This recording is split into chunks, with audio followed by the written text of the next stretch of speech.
2020 പിളർപ്പിലേക്ക് പോയോ സർ? ഞാനിങ്ങനെ നോക്കി 2020 വടവുകോട് ബ്ലോക്ക് പഞ്ചായത്ത് പ്രസിഡൻ്റായിരുന്ന റസീന പരീദ് 2020 വിടുകയാണെന്ന് പറഞ്ഞു. പിന്നെയുള്ള മുൻ ആലങ്കോട് പഞ്ചായത്ത് മെമ്പർ ജലീൽ മാവേലി 2020 വിടുക എന്ന് പറഞ്ഞു. അപ്പോൾ ഇപ്പോൾ കുറച്ചായിട്ട് കേരളത്തിൽ ഒരു വലിയ ആശങ്ക കുറേ ആളുകൾക്കുണ്ട്. ഒന്ന് SNDPയും NSSും കൂടെ ഒന്നാവുന്നു. ആശങ്കയാണ്, എരിപൊരി സഞ്ചാരമാണ് ഇസ്ലാമിസ്റ്റുകൾക്ക്. 2020 BJPയുടെ കൂടെ കയറി. റസീനയ്ക്കും ജലീലിനും എരിപൊരി സഞ്ചാരമാണ്.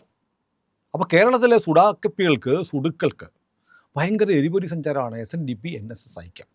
ഇവരുടെ സകല അൽഗുൽത്ത് സംഭവങ്ങളും കൂടെ ഒരുമിച്ച് ചേർന്ന് ഒരു മുന്നണി ഉണ്ടാക്കിയ പ്രശ്നമില്ല. നാട്ടിലാർക്കും ഒന്നിക്കാം.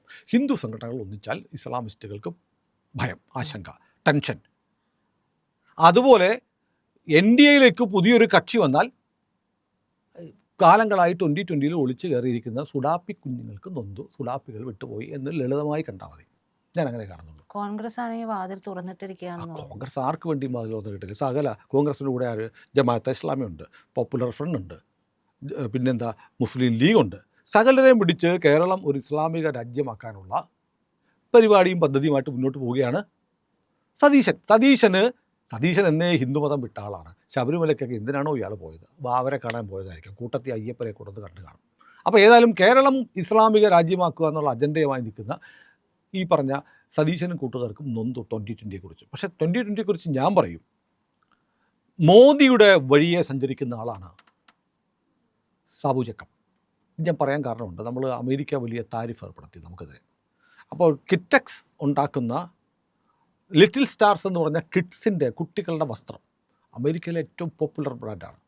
എനിക്കൊന്ന് അമേരിക്കയിൽ ഏറ്റവും കൂടുതൽ വിറ്റഴിക്കപ്പെടുന്നത് നമ്മുടെ കിഴക്കമ്പലത്ത് നിന്ന്, ഇപ്പോൾ അല്ല തെലങ്കാനയിൽ നിന്ന് എന്നിവിടെ പറയാം. കിഴക്കമ്പലത്ത് നിന്ന് തെലങ്കാന, പിണറായി ഓടിച്ചല്ലോ തെലങ്കാനയ്ക്ക്. അവിടെ ഉണ്ടാക്കുന്ന വസ്ത്രം അമേരിക്കയിലെ നമ്പർ 1 അവിടെ താരിഫ് ഏർപ്പെടുത്തിയപ്പോൾ എന്തുപറ്റി?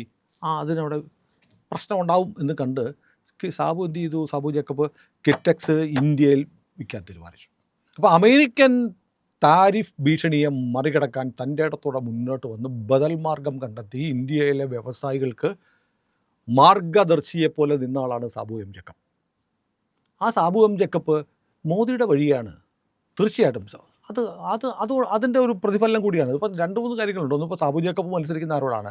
ഈ കഴിഞ്ഞ തെരഞ്ഞെടുപ്പിൽ 2020 അവിടെ മത്സരിച്ചത് ചെങ്കൊടിയും മൂവർണ്ണക്കൊടിയും ഒരുമിച്ച് കെട്ടിയാണ്. CPMും കോൺഗ്രസ് പാർട്ടിയും ഒരുമിച്ച് ഒരു വണ്ടിയിൽ കൊടിപിടിച്ച് ജാഥ നടത്തിയാണ് കിഴക്കമ്പലത്ത് സാബു ജേക്കബിൻ്റെ പാർട്ടിയെ 2020 തോൽപ്പിക്കാൻ തീരുമാനിച്ചത്. തോറ്റില്ലെന്നേ. അപ്പോൾ അതൊരു കേരളത്തിൽ ഇന്ത്യ മുന്നണി എവിടെയെങ്കിലും ഉണ്ടായെങ്കിൽ 2020 തോൽപ്പിക്കാൻ വേണ്ടിയിട്ടാണ്. പക്ഷേ 2020 എത്ര കാലം അങ്ങനെ മുന്നോട്ട് പോകാൻ പറ്റുന്ന ഒരു രാഷ്ട്രീയ ചോദ്യമുണ്ട്. കേരളത്തിലെ പ്രബലരായ 2 മുന്നണികൾ അവർ ഒരേപോലെ എതിർക്കുമ്പോൾ ഈ 2 ശാക്തിക ചേരികളോടെ, ഇതിപ്പോൾ കോൺഗ്രസ് വന്നാലും 2020 ദ്രോഹിക്കും, CPM വന്നാലും ദ്രോഹിക്കും.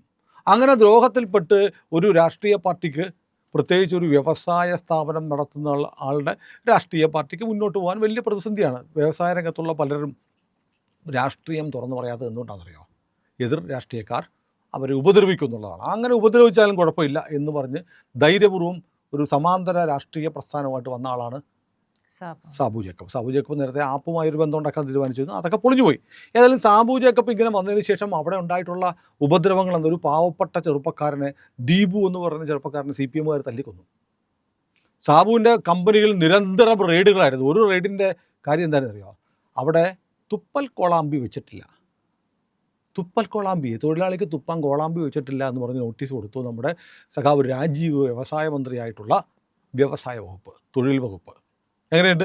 ഒരാളെ അങ്ങ് പൂട്ടണമെന്ന് തീരുമാനിച്ചാൽ എന്തെല്ലാം ചെയ്യാമെന്ന് തീരുമാനിച്ചു. അങ്ങനെയാണ് സാബു ജേക്കബ് ഇവിടെ നിന്ന് തെലങ്കാനയിലേക്ക് പോയത്. ഇവിടെ ചവിട്ടിക്കുട്ടിയപ്പോൾ അവിടുന്ന് മന്ത്രി വിമാനം പിടിച്ച് ഇവിടെ വന്ന് സാബുവിനെ ക്ഷണിച്ച് അങ്ങോട്ട് കൊണ്ടുപോയിട്ട് നിങ്ങൾക്ക് എന്താ വേണ്ടത്?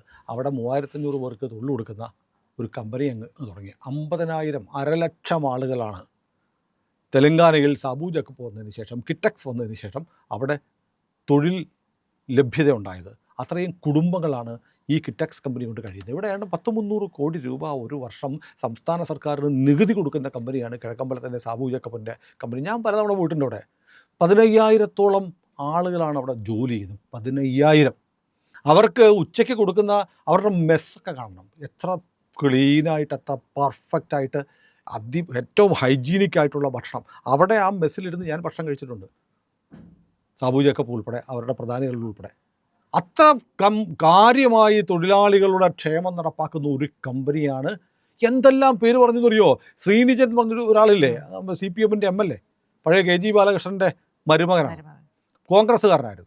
കോൺഗ്രസ്സുകാരനായിരുന്ന ശ്രീനിജൻ എങ്ങനെ CPM ആയി എന്നതൊക്കെ വലിയ കഥയാണ്. ഇവിടെ പല രാഷ്ട്രീയ ആരോപണങ്ങളൊക്കെ ഉണ്ടായത്. ശ്രീനിജൻ്റെ തിട്ടൂരത്തിന് വഴങ്ങാത്തതുകൊണ്ട് ശ്രീനിജൻ കാണിച്ചിട്ടുള്ള ഗുണ്ടായിസങ്ങൾ അറിയാം.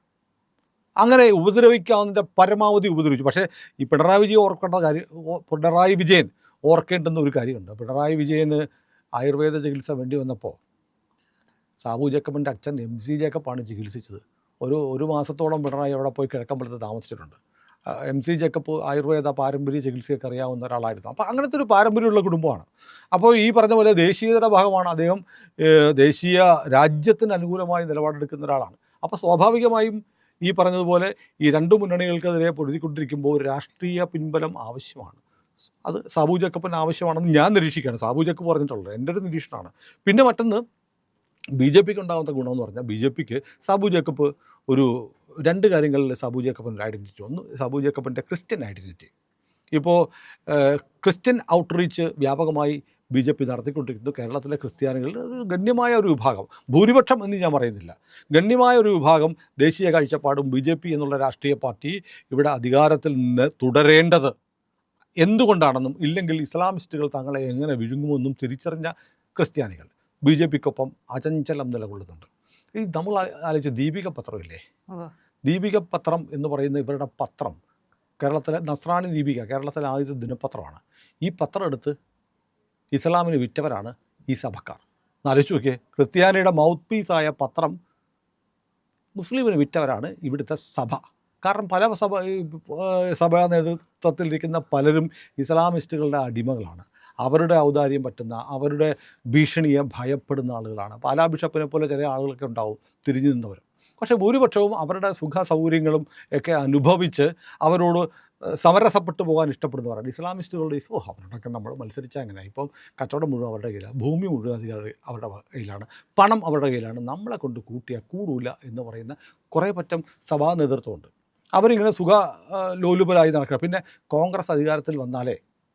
കോൺഗ്രസിനെ അധികാരത്തിൽ കൊണ്ടുവന്നാലേ ഞങ്ങളുടെ ജീവിത ലക്ഷ്യം പൂർത്തീകരിക്കൂ എന്ന് കരുതുന്ന ചില ലോഹയിട്ട ചെകുത്താന്മാരുമുണ്ട്. ഇവരൊക്കെയാണ് ഈ കേരളത്തിൽ ഈ പറഞ്ഞ ഒരു BJP വിരുദ്ധ നറേറ്റീവ് ഉണ്ടാക്കിക്കൊണ്ടിരിക്കുമ്പോൾ സാബു ജേക്കബിനെ പോലെ ഒരു അടിയുറച്ച ക്രൈസ്തവ മതവിശ്വാസിയായ ഒരാൾ വരുമ്പോൾ ആ ക്രിസ്ത്യൻ ഔട്ട്റീച്ചിൻ്റെ ഒരു ഫലമുണ്ട്. രണ്ടാമത്തെ കാര്യം ഞാൻ കാണുന്നത് സാബു ജേക്കബ് മുന്നോട്ട് വെക്കുന്ന വികസനമാണ്, അല്ലേ? തൊഴിലുണ്ടാക്കുന്ന ആളാണ്, രാജ്യത്തിന് സാമ്പത്തികമായ ഗുണമുണ്ടാക്കുന്ന ആളാണ്. രാജീവ് ചന്ദ്രശേഖർ തന്നെയാണ് പറയുന്നത്. രാജീവ് ചന്ദ്രശേഖർ പറയുന്നത് മറ്റ് രാഷ്ട്രീയ പാർട്ടികൾ കേരളം നിരന്തരം കേട്ടു തഴമ്പിച്ച രാഷ്ട്രീയ ഐഡിയോളജിയിൽ നിന്ന് മാറിയിട്ട് വികസനം എന്നുള്ള വാക്ക്, അദ്ദേഹം ഒരു ടെക്നോക്രാറ്റാണ്. സാബു ജേക്കബ് ഒരു വിജയിച്ച വ്യവസായിയാണ്. ഈ കോമ്പിനേഷൻ കേരളത്തെ രക്ഷപ്പെടുത്തുന്ന കോമ്പിനേഷനാണ്. കേരളത്തിലെ വ്യവസായ മേഖലയും കേരളത്തിലെ സാങ്കേതിക വിദഗ്ധരും കേരളത്തിലെ വികസനകാംക്ഷികളും കൂടെ ഒന്നിച്ചു ചേർന്നാൽ കേരളം വലിയ തോതിൽ മാറും. കേരളത്തെ മാറ്റുക എന്നുള്ള ഒരു മുദ്രാവാക്യം BJP മുന്നോട്ട് വെക്കുമ്പോൾ സ്വാഭാവികമായും കേരളത്തിൻ്റെ സമ്പദ്ഘടനയ്ക്ക് വലിയ സംഭാവന നൽകുന്ന ഒരു വ്യവസായി എന്ന നിലയിൽ സാബു ജേക്കബിന് തീർച്ചയായും BJPയോട് ചേരാൻ പറ്റുള്ളൂ. ഞാൻ എൻ്റെ ഒരു അനുഭവം പറയാം. ഞാൻ ഈ നമ്മുടെ പ്രധാനമന്ത്രി ഗുജറാത്ത് മുഖ്യമന്ത്രിയായിരിക്കുന്ന കാലത്ത് ഞാൻ കേരളത്തിലെ അതിപ്രശസ്തനായ ഒരു കമ്പനി അഭിഭാഷകൻ്റെ, വളരെ സീനിയറായ ഒരു കമ്പനി അഭിഭാഷകൻ, ക്രിസ്ത്യനാണ്, അദ്ദേഹത്തിൻ്റെ ഓഫീസിൽ പോയി. കാരണം ഞാൻ അന്ന് ജോലി ചെയ്യുന്ന കേരളകൗമുദിയുടെ മാനേജ്മെൻറ്റ് തമ്മിലുള്ള തർക്കവുമായി ബന്ധപ്പെട്ട കേസിൽ അഡ്വക്കേറ്റിനെ ബ്രീഫ് ചെയ്യാൻ വേണ്ടി പോയതാണ്. അപ്പോൾ ഞാൻ അങ്ങനെ പോയി സംസാരിക്കുമ്പോൾ വളരെ സീനിയറായ കമ്പനി അഭിഭാഷകൻ, കമ്പനി പേര് പറയുമ്പോൾ ആൾക്ക്, ഞാൻ പേര് പറഞ്ഞില്ലെങ്കിലും ആൾക്ക് മനസ്സിലാവും, നിയമവും ഹൈക്കോടതിയൊക്കെ ആയിട്ട് ബന്ധപ്പെടുന്നവർക്ക്. അദ്ദേഹത്തിൻ്റെ ഓഫീസിൽ ഇങ്ങനെ ഇരുന്ന് കാര്യങ്ങൾ പറയുമ്പോൾ അദ്ദേഹം എന്നോട് പറഞ്ഞു, ഇന്ത്യ രക്ഷപ്പെടണമെങ്കിൽ അദ്ദേഹമുണ്ടല്ലോ, അങ്ങേരുണ്ടല്ലോ ഗുജറാത്ത് മുഖ്യമന്ത്രി, അങ്ങേര് ഇന്ത്യയുടെ പ്രധാനമന്ത്രിയാണ്. ഇത് 2012 മറ്റാണ്. അത് ക്രൈസ്തവനായ ഹൈക്കോടതിയിലെ ഏറ്റവും മുതിർന്ന സീനിയറായ കമ്പനി അഭിഭാഷകനായ ആ മാന്യ വ്യക്തി എന്നോട് പറഞ്ഞതാണ്, മോദി പ്രധാനമന്ത്രിയാകുമെന്ന് ആരും ചിന്തിക്കുന്നതിന് മുമ്പ് ഗുജറാത്ത് മുഖ്യമന്ത്രിയായിരിക്കുമ്പോൾ അദ്ദേഹം മുന്നോട്ട് വെച്ച ഗുജറാത്ത് മോഡൽ കണ്ടിട്ട് എന്നോട് പറഞ്ഞതാണ്. ഞാൻ ക്യാമറയ്ക്ക് മുന്നിലാണ് പറയുന്നത്. ഇന്ത്യ രക്ഷപ്പെടണമെങ്കിൽ, ഇന്ത്യക്ക് മാറ്റമുണ്ടാവണമെങ്കിൽ നരേന്ദ്രമോദി ഗുജറാത്ത് വിട്ട് ഇന്ത്യയുടെ പ്രധാനമന്ത്രിയായി മാറിയാൽ മാത്രമേ ഇന്ത്യ രക്ഷപ്പെടുകയുള്ളൂ. അദ്ദേഹത്തിൻ്റെ കയ്യിലാണ് ഇന്ത്യയുടെ ഭാവി എന്ന് പറഞ്ഞ ഒരനുഭവം എനിക്കുണ്ട്. അപ്പോൾ ഇത് അന്നേ തിരിച്ചറിഞ്ഞ ആളുകളുണ്ട്, ഇന്ന് തിരിച്ചറിയുന്നുണ്ട്. സാബു ജേക്കബ് അത് തിരിച്ചറിയുന്നു. സാബു, രാജീവ് ചന്ദ്രശേഖർ, നരേന്ദ്രമോദി, ഈ ട്രയങ്ങളുണ്ടല്ലോ, കേരളത്തെ മാറ്റിമറിക്കും. കേരളത്തെ മാറ്റിമറിക്കുമെന്ന് അറിയാവുന്നതുകൊണ്ടാണ് ഇസ്ലാമിസ്റ്റുകൾക്ക് കുരുപൊട്ടുന്നത്, കോൺഗ്രസ്സുകാർക്ക് കുരുപൊട്ടുന്നത്. കേരളത്തിൽ വലിയ മാറ്റം ഉണ്ടാക്കാൻ രാജീവ് ചന്ദ്രശേഖറുമായിട്ടുള്ള സാബു ജേക്കബിൻ്റെ ഐക്യപ്പെടൽ സഹായിക്കും. ഞാനിപ്പോൾ പെട്ടെന്ന് ആലോചിക്കുന്നത് റെജി ലൂക്കോസിനെയാണ്. റെജി ലൂക്കോസ് CPM-ൻ്റെ തടവറ ഭേദിച്ചു വന്നപ്പോൾ എന്തൊരു സ്വീകരണമാണ് അമിത്ഷാ കൊടുത്തത്, അല്ലേ? അമിത്ഷാ അദ്ദേഹത്തെ വന്ന്, ഞാനിരിക്കുന്ന ഈ കസേരയിൽ നിന്ന് നമ്മുടെ ഫ്ലോറിൽ റെജി ലൂക്കോസ് പറഞ്ഞിട്ടുണ്ട്. അമിത്ഷാ, ഞാൻ ഞെട്ടിപ്പോയി. ഞാൻ ഇത്രയും കാലം CPM-ൽ നിന്നിട്ട് എനിക്ക് കിട്ടാത്തൊരു പരിഗണന. ഞാൻ BJP-യിലേക്ക് ചെന്നപ്പോൾ അവിടെ കേന്ദ്ര ആഭ്യന്തരമന്ത്രി, BJP-യുടെ ചാണക്യൻ എന്ന് പറയുന്ന അമിത്ഷായുടെ ഭാഗത്തു നിന്നുണ്ടായി. സാബു ജേക്കബിനെ നോക്കൂ, പ്രധാനമന്ത്രി മോദി ചേർത്ത് പിടിക്കുന്നു, മോദി അദ്ദേഹത്തെ ആശ്ലേഷിക്കുന്നു, അത് ഹസ്തദാനം ചെയ്ത് കൂടെ ഇരുത്തുന്നു. ഇതൊരു വലിയ മാറ്റമല്ലേ? ഒരാൾ വരുമ്പോൾ എത്ര ഹൃദയവിശാലതയോടെയാണ്. സതീശൻ എന്ത് തുറന്നിട്ടാലും ഒരു ഈച്ച പോലും കയറി വരത്തില്ല. പക്ഷേ BJP വാതിൽ തുറന്നിട്ടാൽ ഈ നാട്ടിൽ നിങ്ങൾ ചിന്തിക്കാത്ത ആളുകളും കയറി വരും. അപ്പോൾ വിസ്മയങ്ങൾ സംഭവിക്കുമെന്ന് സതീശൻ പറയുന്നുണ്ട്. വിസ്മയം സംഭവിച്ചുകൊണ്ടിരിക്കുക. ഇന്നത്തെ വർക്കിംഗ് കമ്മിറ്റി യോഗത്തിൽ തരൂർ പോയില്ല. എനിക്ക് KLF വലുത്, എനിക്ക് സാഹിത്യ പരിപാടിയെ വലുതെന്ന് പറഞ്ഞു. 2020 BJP-യുടെ വന്നു. വിസ്മയങ്ങൾ സംഭവിച്ചുകൊണ്ടിരിക്കും. ഇനിയും വിസ്മയങ്ങൾ സംഭവിക്കും.